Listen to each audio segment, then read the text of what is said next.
કોને કેવરાય કે પાલનપુર નવાબ પોતાની હેકડે ઠેઠ કચેરી ભરીને બેઠેલો અને ત્યાં પોતાનો મીર આવ્યો કુર્નિશ કરીને કીધું, જય જહાપના, પધારો પધારો મીર સાહેબ પધારો. જોડે પોતે ગોરી મડમને પરણીને લાયા હતા, એ ગોરી મડમને સલામ ન કરી એટલે મડમ આમ તાકી નવાબ સામે કીધું કે આ મને કેમ સલામ નથી કરતો. અને તેથી નવાબ સાહેબ કીધું કે આ મેડમ છે એમને સલામ કરો ને, કે એમને આજ નહીં કાલે કરીશ.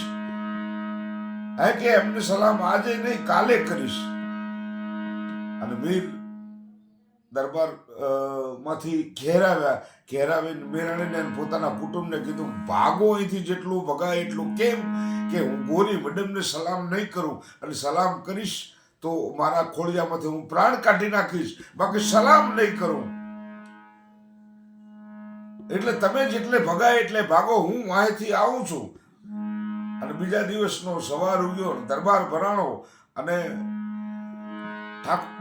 નવાબ સાહેબને સલામ કરી અડધો દુઓ કહું છું, કારણ કે અડધો કહેવાય એવો નથી. એટલે હાથી તું મારો હાથીઓ ને મેં તેરો ગુલામ. પાછળનું ચરણ પૂરું નહીં કરું. અને આટલું કહેતા દરબાર બહાર નીકળીને ઘોડા ઉપર ચડી અને ઘોડાને વેતો મૂકી દીધો. નવાબ સાહેબનો હુકમ છૂટક, પકડો. વાહે વાર આગળ મીર ભાગતા ભાગતા ભાગતા આજનું જે રાનેર છે ને, એ રાનેરના ગોંદરે જ્યારે કુટુંબ સાથે ભેગા થઈ ગયા અને આખા કુટુંબને જાતું જોયું ને, ત્યારે રાનેરનો ઠાકોર લેબુજી જોવે છે, કોણ છો તમે?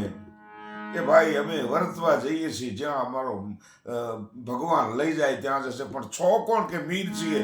એ ઘોડાની વાઘ ઝાલીને કીધું કે મીર હોય ને રાનેરના પાદરમાંથી જાય તો અમારી જણનારી લાજે. તો અમારી જણનારી લાજે. પણ વાહે નવાબની ફોજ છે, વાહે પાલનપુર દિવાનની ફોજ છે, કે ભલે નહીં ફોજ. અને સાહેબ તેથી મીરને અહીંયા રોકી દીધા. અને આ આવી ફોજ કે આવશે, આ આવી ફોજ કે આવશે.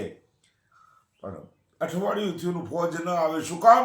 લેબુજીની ગામમાં મીર રોકાઈ ગયા છે. આ નવાબની કુમુકને ખબર પડી ને. અને લેબુજી કેવો હતો કે રાનેર કડથી રાણ બાંધે ને ખગ બાદરો દોહીવટ દૂજો દિવાણ અને મેં લેબા આગરે.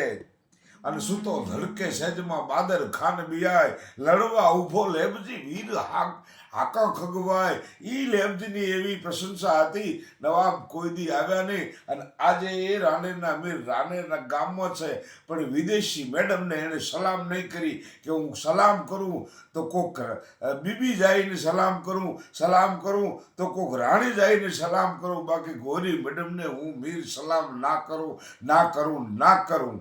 એ આજે મીર છે, બાકી તો ઠાકર કરે એ ઠીક.